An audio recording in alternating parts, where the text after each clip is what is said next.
The Xbox 360 is when Microsoft became a major player in the console space, with a larger outreach than its predecessor, and 3 solid flagship franchises in Halo, Forza, and Gears of War. While it suffered from issues like the Red Ring of Death in the early going, to say nothing of the later Kinect era, the 7th generation console still supported some amazing games in its lifespan. Let's look at 15 of the best here. Grand Theft Auto V. Rockstar Games' most successful title, Grand Theft Auto V, redefined how detailed and lifelike open-world games could be. On top of its gorgeous visuals and intricate world, it pushed the boundaries of the franchise's established formula with 3 protagonists, heists, activities like sports, hunting, and racing, and memorable side stories. The fact that it achieved all of this on 7th-gen console hardware is a feat, that too without considering GTA Online. Dead Space. Before the peeling system or intensity director, there was Isaac Clarke and his One Bad Day on the USG Ishimura. Combining the survival elements and shooting of later Resident Evil games with psychological horror and Metroid-like level design, Dead Space was an incredible journey into madness. With very few flaws and some of the most intense scares, it was a horror phenomenon unlike any other. Red Dead Redemption. For an open-world title from Rockstar, which had established a strong formula with its GTA series, Red Dead Redemption was something special. It was slower paced but more contemplative, with an emotional storyline and one of the most heart-rendering scenes in gaming history. As players followed John Marston, the world came alive with activities, random events, NPCs, and wild animals. Add a morality system and a multiplayer for up to 16 players, and it became one of the best games of all time. Gears of War 3. As the dramatic conclusion, at the time, to the Locust trilogy, Gears of War 3 pulled out all the stops. It offered an epic campaign with massive boss battles, new lambent enemies, new weapons and tools like the Silverback and the 4-player campaign co-op for the first time in the series. Horde 2.0 offered tower defense-like mechanics, varying enemies and bosses, while the new Beast mode offered a unique spin with players controlling the Locust. The Elder Scrolls V, Skyrim. Say what you will about Bethesda's magnum opus, how it hasn't aged well with the times, or how it's milked relentlessly with its re-releases, but there's no denying that The Elder Scrolls V Skyrim is an important open-world RPG with massive regions to explore, factions to interact with, and dungeons to get lost in. Of course, it didn't hurt that the Xbox 360 version was well optimized and not suffering from game-crashing bugs like the PS3 one. Batman Arkham City. Batman Arkham Asylum was a breakout hit for Rocksteady Studios and superhero games, but its sequel arguably surpassed it in every way. Batman Arkham City featured a massive open world to explore, teeming with activities and stories, whether you were hunting down Bane chemical canisters, collecting Riddler trophies, or completing free-flow combat challenges, with the combat still holding up today. Braid.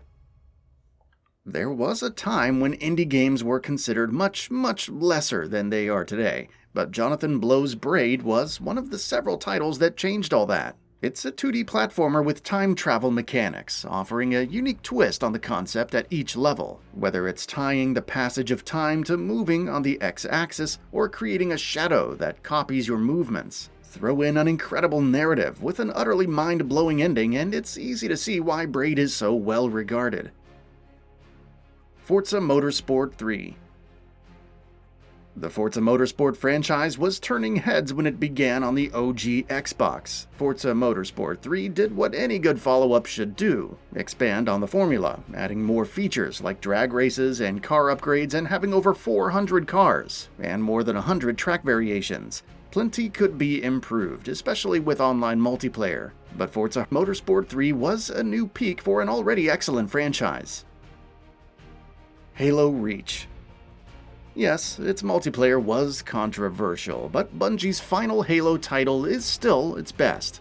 Halo Reach packed an emotional narrative with tight gunplay and killer elite AI into a memorable campaign. Whether you were sabotaging a Covenant ship, engaging in space dogfights, or engaging in nighttime stealth, it was an epic tale throughout, one where you knew the depressing outcome but still felt for the heroes all the same.